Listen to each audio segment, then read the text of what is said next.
Hello everyone, आप सबका स्वागत है एक बार फिर से एक और नई वीडियो में। तो काफ़ी सारे आपके कमेंट्स क्यूरीज आ रहे हैं कि जो मेरिटोरियस स्कूल में एडमिशन के लिए थर्ड काउंसलिंग है वो ओपन कैटेगरी है, वो कब होगी या नहीं होगी। तो आज की इस वीडियो में जो भी इंफॉर्मेशन है या जो अपडेट है वो आपके साथ शेयर करने वाला हूँ।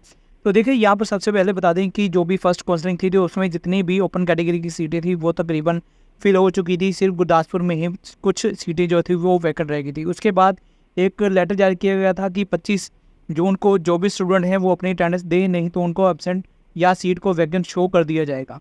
उसके बाद जो सेकंड काउंसलिंग थी, पहली बार हुआ है कि वो सिर्फ रिजर्व कैटेगरी के लिए काउंसलिंग की गई थी, क्योंकि पहले जो काउंसलिंग होती थी सेकंड काउंसलिंग, उसमें ओपन कैटेगरी की काउंसलिंग भी साथ में हो जाती थी। जो भी सीटें वैकेंट रह जाती थी कंसोलिडेट करने के बाद, जो सीटें वैकेंट होती थी थोड़ी बहुत, जो भी है 100 सीटें हैं चाहे 200 सीटें हैं, उनकी भी काउंसलिंग करवा ली जाती थी ताकि पता चल जाए कि कितनी सीटें वैकेंट रहेगी। बट इस बार कुछ नया सिस्टम किया उन्होंने कि सिर्फ रिजर्व कैटेगरी की जो सीटें थी, women house hold, handicap category की, प्राइवेट स्कूल वालों की, सिर्फ उनकी ही जो काउंसलिंग है वो की गई थी।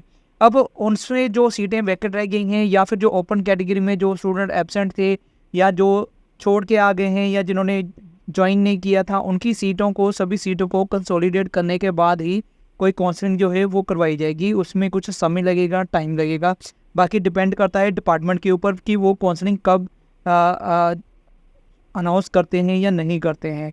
बाकी जो भी इंफॉर्मेशन आएगी तो मैं आपके साथ शेयर कर दूंगा। फिलहाल अभी तक कोई भी इंफॉर्मेशन थर्ड काउंसलिंग के रिगार्डिंग नहीं है कि वो कब होगी, कहाँ पर होगी, किस तरह से सीटों की जो प्रोविज़न है या कितनी सीटें वैकेंट है। अभी तक इसके बारे में कोई भी इंफॉर्मेशन नहीं है, क्योंकि डिपार्टमेंट की तरफ से सारा कुछ कंसोलिडेट करने के बाद ही किया जाता है। बट अगर मैं पिछले एक्सपीरियंस की बात करूँ तो थर्ड काउंसलिंग भी करवाई जाती थी, जिसमें जो रिजर्व कैटेगरी की सीटें हैं उनको मर्ज कर दिया जाता था ओपन कैटेगरी में, और उसके बाद जो काउंसलिंग है वो करवा दी जाती थी। अब देखना होगा कि डिपार्टमेंट की तरफ से काउंसलिंग कब और कैसे करवाई जाती है, सीटों को कैसे कंसोलिडेट किया जाता है, कैसे सीटों को मर्ज किया जाता है, और कब मेरिटोरियस के बारे में जो नई इन्फॉर्मेशन है या नई काउंसलिंग है वो आती है।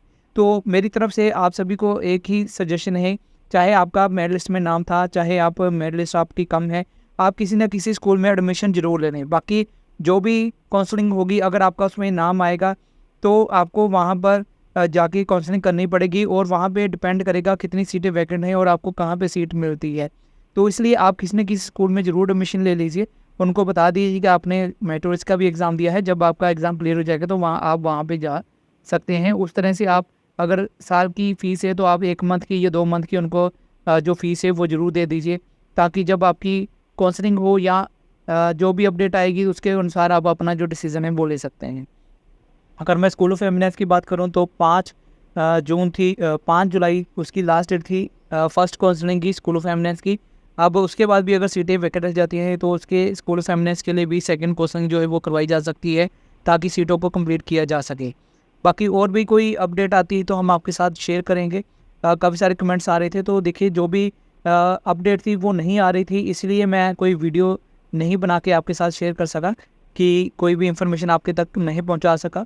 तो क्योंकि काफ़ी सारे कमेंट आ रहे थे, इसलिए ये वीडियो बना रहा हूँ। बाकी जैसे ही कोई अपडेट आएगी या कोई मुझे इन्फॉर्मेशन पता चलेगी तो मैं आपके साथ ज़रूर शेयर कर दूँगा। तो चलिए आज की इस वीडियो को यहीं ख़त्म करूँगा, जल्दी मिलूँगा नेक्स्ट वीडियो में। तब तक के लिए गुड बाय, जय हिंद।